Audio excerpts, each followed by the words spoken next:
For example, Russia brilliantly demonstrates the continuity of policy brilliantly. It always has everything in perfect order in this regard. Russian policy always consists of just a few clear and constructively structured components. These are brutality, lawlessness, treachery, repression, rudeness, and blackmail. And it has absolutely nothing to do with Putin or his pathology. These are eternal motives. These are the eternal notes of Russian policy. Even during the times of perestroika, because when the Soviet Union was collapsing, blackmail began, saying that we will all die here now and you will suffocate from the stench of our pipes. And then the American humanitarian aid movement, Provide Hope, emerged when Russia was fed, saved from a death by starvation. In other words, blackmail is a favorite tool of the Russians. And how is it now? Blackmail that if something happens to Putin, then nuclear weapons act on now, immediately spread across the world and end up in the hands of terrorists. So again, it's blackmail. Indeed, here even the gray Putin has emerged. It's hard for him, of course, it's hard for him to always sit in the shadow of such a huge mushroom cap as Trump, and Putin occasionally raises his voice. Here he, well, you know, yes, that despite all the hardships and the collapse of international Russian influence, Putin managed to maintain, well, what is called a couple of kiosks, which he was protecting before the war. In particular, he retained a kiosk called Myanmar, and the head of the military government, Hlaying, arrived. This is the very guy who so eagerly fired from large caliber machine guns, point blank at demonstrations in the capital, Myanmar. And during the meeting in the Kremlin, this Hlaying, he stated that he considers Putin to be the king of Russia, that he has ruled for so long that he has, in general, automatically become a king. He shamelessly flattered Putin.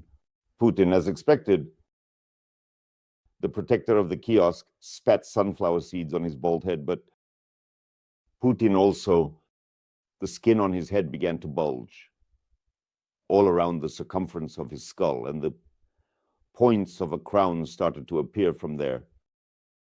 And here's something amusing. Of course, the Führer suddenly took up Russian and became concerned. Now, unfortunately, it's necessary to clarify who's Führer, Russian or American. The Russian Führer became concerned about phone scammers. Oh, he described the situation with phone scammers as extremely critical. Imagine that extremely critical. The damage to citizens and the state, in his opinion, has reached unacceptable proportions, very large. So action must be taken quickly. Breakthroughs are needed.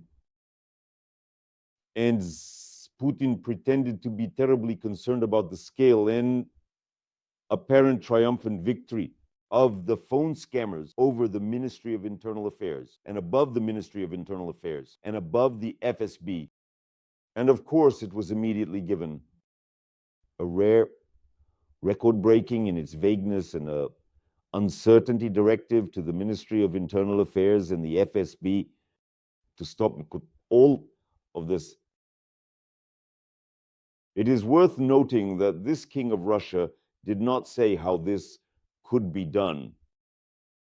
How exactly the people who even believe such clumsy ones and unartistic swindlers like Putin, Solovyov, or the drunkard Zakharova, how can these people be kept from believing virtuosos of scams, seasoned players who have thoroughly studied the nature of Russian foolishness and gullibility? Because the people, they believe in the official tone, in phone calls, in the sophistication of phrasing, in fake sympathy. Russians generally believe in love and power, and to rid the population of phone scammers who somehow extract millions from impoverished pensioners, it would only be possible by returning to the people. Critical thinking, and this cannot be done in a year or two. And it's not necessary for Putin because any critical thinking, as is known, was shot, its grave concreted over and strictly guarded.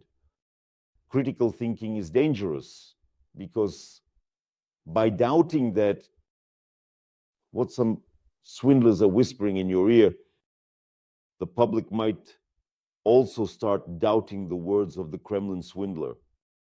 And that, as you can understand, is completely unacceptable, especially considering the grandiose efforts to degrade the country, successful efforts that have been undertaken.